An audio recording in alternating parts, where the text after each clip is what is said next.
So welcome guys to my YouTube channel Study Live 100। RRB PU का interview होने वाला है कुछ दिनों बाद। उसके लिए मैंने इंटरव्यू की सीरीज़ स्टार्ट की जिसमें मैं बैंकिंग के क्वेश्चंस ऑलरेडी पूछे गए हैं अब तक के इंटरव्यूज़ में, और पर्सनल क्वेश्चंस जो कि पूछे जाते हैं एग्ज़ाम में और जो पूछे गए हैं अब तक, उस पर मैं इंटरव्यू की सीरीज़ लेके आया हूँ। तो उसका ये पार्ट 3 का वीडियो है दोस्तों। तो जिसमें मैं स्पेसिफिकली बात करने वाला हूँ कि आरआरबी पीओ जो इंटरव्यू होता है उसमें आरआरबी से रिलेटेड या कुछ अलग तरह के जो क्वेश्चंस पूछे जाते हैं जो कि नॉर्मली आईपीएस पीओ या एसबीआई पीओ के इंटरव्यू में नहीं पूछे जाते हैं, तो उन क्वेश्चंस को मैं इसमें डिस्कस करने वाला हूँ। तो चलिए इस वीडियो को स्टार्ट करते हैं अभी। तो वीडियो स्टार्ट करने से पहले मैं बता दूं कि इस वीडियो को शुरू से अंत तक देखेंगे दोस्तों। आप जो भी वीडियोज़ मैं अपलोड कर रहा हूँ सब आपके लिए वीडियोज़ हैं, क्योंकि आपके इंटरव्यूज़ में ये हेल्प करने वाली है।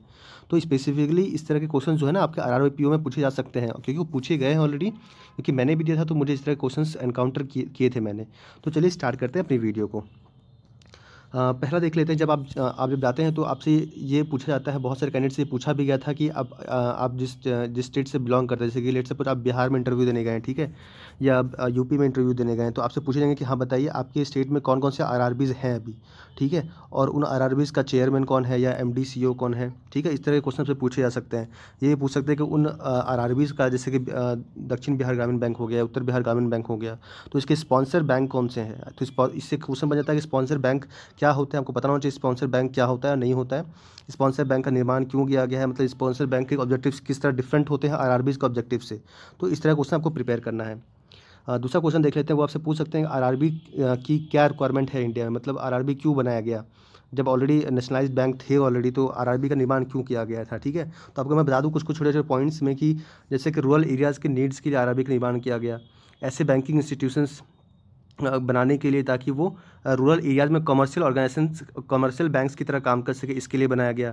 Development of agriculture, trade, commerce, industry और भी जो प्रोडक्टिव एरियाज़ होते हैं ना रूरल एरियाज़ में, उनके लिए आरआरबीज़ का निर्माण किया गया। तो इस पर एक क्रॉस क्वेश्चन कर दिया जाता है कि ऐसे बताइए जब आरआरबी ऐसा है तो फिर जो एसबीआई है और जो नेशनलाइज्ड बैंक्स ऑलरेडी होते हैं गाँव में, तो उनका क्या काम हो गया फिर। तो दोस्तों मैं बता दूँ कि इसका जो मेन जो डिफरेंस अगर इसमें पूछा जाए तो आप क्या बोलेंगे कि आरआरबी का जो पीएसएल होता है ना, आपको पता होगा प्रायोरिटी सेक्टर लेंडिंग होता है, इसमें आरआरबी के टारगेट ज़्यादा होते हैं। मतलब 80% ऑफ द लोन्स, जहाँ तक मुझे याद है 80% 75% ऑफ द लोन्स उनको इन प्रायोरिटी सेक्टर लेंडिंग के जो एलाइड एरियाज़ होते हैं ना, वहाँ पे उनको लोन्स देना पड़ता है। बट जो नेशनलाइज्ड बैंक्स होते हैं जैसे कि एसबीआई हो गया या अदर नेशनलाइज्ड बैंक्स, उनका टारगेट कम होता है, अराउंड 40% या 45% के अराउंड होता है। तो आप भी देख लेंगे, ये डाटा एग्जैक्ट नहीं है, आप इसको गूगल कर लेंगे, ठीक है। तो ये डिफरेंस होता है। ये पूछ सकते हैं कि आरआरबी का निर्माण जो किया गया था, जो एस्टेब्लिशमेंट हुआ था, वो किस ईयर में हुआ था, एक्ट कब आया था, और जो किसके रिकमेंडेशन पे हुआ था। आपको पता ही होगा किसके रिकमेंडेशन पे हुआ था, ये नरसिम्हा कमेटी इसको बोलते हैं, ये याद होना चाहिए आपको। पर फर्स्ट आरआरबी कौन सा बनाया गया था, जो जहाँ तक मुझे याद है प्रथमा ग्रामीण बैंक था मुरादाबाद का। तो ये पता होना चाहिए। ये बहुत ही इंटरेस्टिंग क्वेश्चन है, जो कि बहुत सारे कैंडिडेट्स कन्फ्यूज रहते हैं इस चीज़ में कि आरआरबी को सुपरवाइज कौन करता है या रेगुलेट कौन करता है। तो आपको ध्यान है दोस्तों, जो आरआरबी को रेगुलेट करता है ना, आरआरबी को रेगुलेट तो करता है आरबीआई ही, क्योंकि ये बैंकिंग का काम करते हैं, तो इसलिए रेगुलेट तो आरबीआई करता है। बट सुपरवाइज कौन करता है, नाबार्ड। ध्यान रखें, नाबार्ड सुपरवाइज करता है। तो नाबार्ड जैसे ही आएगा तो नाबार्ड से रिलेटेड जितने भी क्वेश्चन होते हैं वो आपको फॉर्म हो जाएंगे, ठीक है दोस्तों।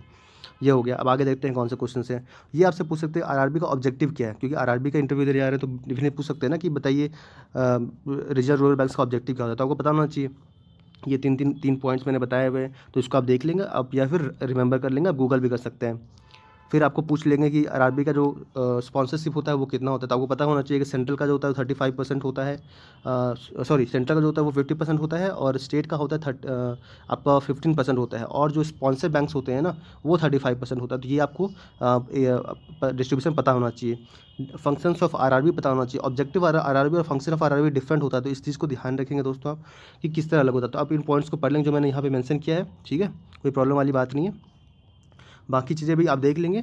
उसके बाद देखते हैं कि ये जो क्वेश्चन मुझसे स्पेसिफिकली पूछा गया था कि बताइए आपने क्या सुना है कमर्शियल पेपर्स क्या होते हैं, ठीक है। कमर्शियल पेपर्स क्या होते हैं बता दूं आपको। एक शॉर्ट टर्म डेट इंस्ट्रूमेंट होता है जो कंपनीज रेज करती, जो कि कंपनी इशूज़ करती है, ठीक है, 1 ईयर के लिए इशू करती है। ये एक अनसिक्योर्ड मनी मार्केट इंस्ट्रूमेंट होता है जो कि प्रोमिसरी नोट्स के फॉर्म में मतलब इशू किया जाता है। तो आपको पता होना चाहिए कि प्रोमिसरी नोट्स क्या होते हैं, ठीक है। इसके साथ एक और क्वेश्चन पूछा गया था, सर्टिफिकेट ऑफ डिपॉजिट क्या होता है। तो इस बारे में आप गूगल कर लेंगे और इसको अच्छे से समझ लेंगे। उसके बाद बात करते हैं और क्या पूछा गया था। तो ये एक बहुत इंपॉर्टेंट टॉपिक है, स्पेसिफिकली आरआरबी में पूछा जा सकता है तब से कि कौन कौन से schemes for the agriculture field. तो एग्रीकल्चर फील्ड के लिए कौन कौन से गवर्नमेंट स्कीम्स अभी तक अवेलेबल हैं, तो ये आपको पता होना चाहिए कि पीएम किसान स्कीम था, प्रधानमंत्री किसान मनधन योजना था, फिर प्रधानमंत्री फसल बीमा योजना भी था, किसान क्रेडिट कार्ड स्कीम भी था, पशु किसान क्रेडिट स्कीम हो गया। तो इस तरह के कुछ कुछ अभी मुझे सारे याद नहीं है, बट इसके ऊपर मैं एक वीडियो लाऊंगा दोस्तों, ठीक है, कि कौन कौन से इंपॉर्टेंट स्कीम्स हैं जो कि इंटरव्यू में देने जाने के पहले आपको पता होना चाहिए, ठीक है। तो इसको लेके आप जरूर उस वीडियो को देखेंगे। उसके पहले आप उसके लिए आपको चैनल सब्सक्राइब कर लें अभी से, और बेल आइकन प्रेस कर लें। उसके बाद जो स्कीम है किसान क्रेडिट कार्ड स्कीम है, उसके बेनिफिट्स क्या क्या होते हैं ये आपको पता होना चाहिए, और उसकी लिमिट क्या होती है, तो ये आपको अच्छे से पता होना चाहिए। इसके बारे में वीडियो लाऊंगा तो उसमें मैं अच्छे से एक्सप्लेन करूँगा, ठीक है दोस्तों। अब आपको बता दें कि मुद्रा क्या होता है, मुद्रा स्कीम पता होना चाहिए कि मुद्रा लोन क्या होता है। तो आपको फुल फॉर्म पता होना चाहिए, micro universe development and refinance agency limited होता है।